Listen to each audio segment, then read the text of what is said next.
Okay, just want to record this for posterity.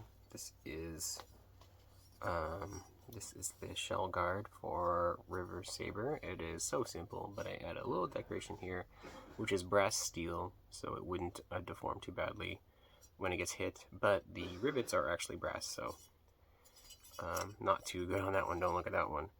This one's good though. This is also brass steel and just a single rivet. So just some things about it is,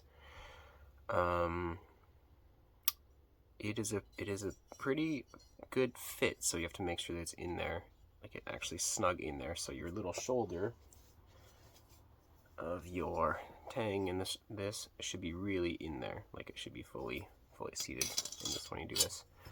And when you do this, because this has, when you thread this all the way through here, this is fixed with just one rivet, which means that when this comes through here, make sure that this is aligned. And this has about like 10 thousandths or 20 thousandths wiggle room going this way and that way. So just make sure that it's in there, and then so you're not damaging this as you're trying to cram this through here.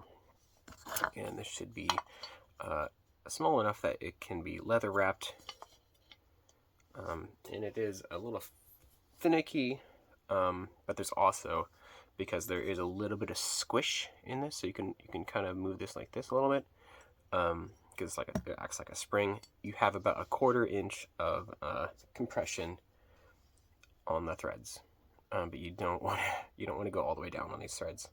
You don't want to crank them down either. So, and I'm going to have a nylock nut so that it won't come loose. So it is a little bit finicky to get in here. So you get this in here, this, and just get that in there.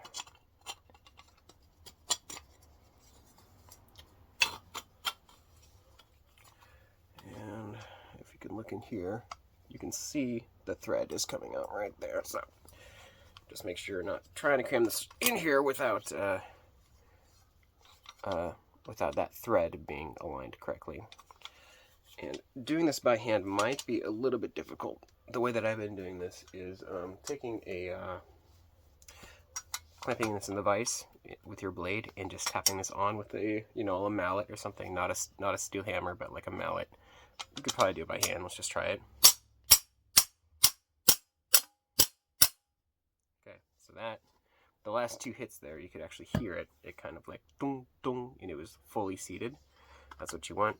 And again, you've got a little bit of squish, which is great. So that will go on here. And this is for a demonstration. You don't want to actually use this nut. You want to use a nylock. And do I have a... 1 second. Okay, so got a little pair of pliers, and go. Get this on here.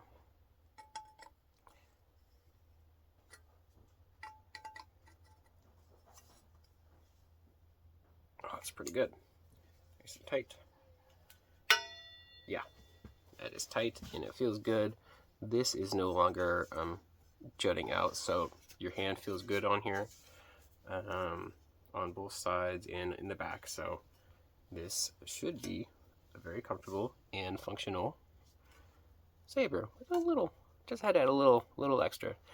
So I'm not going to cut these threads down until the leather grip is on here, because the leather grip, if you fold this over the edge on either side, which I recommend because it will look a little bit better if you do that way. So you put your thread or your leather over the wood and then sandwich it between the steel and the leather. It will look a little bit more clean that way.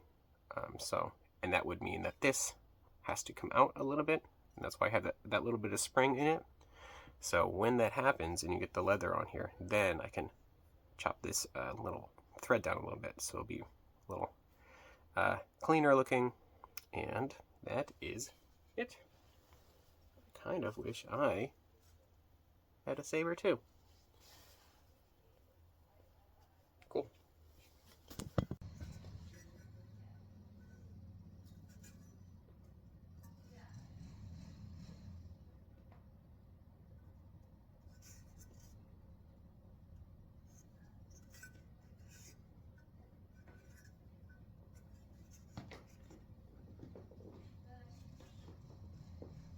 Thanks.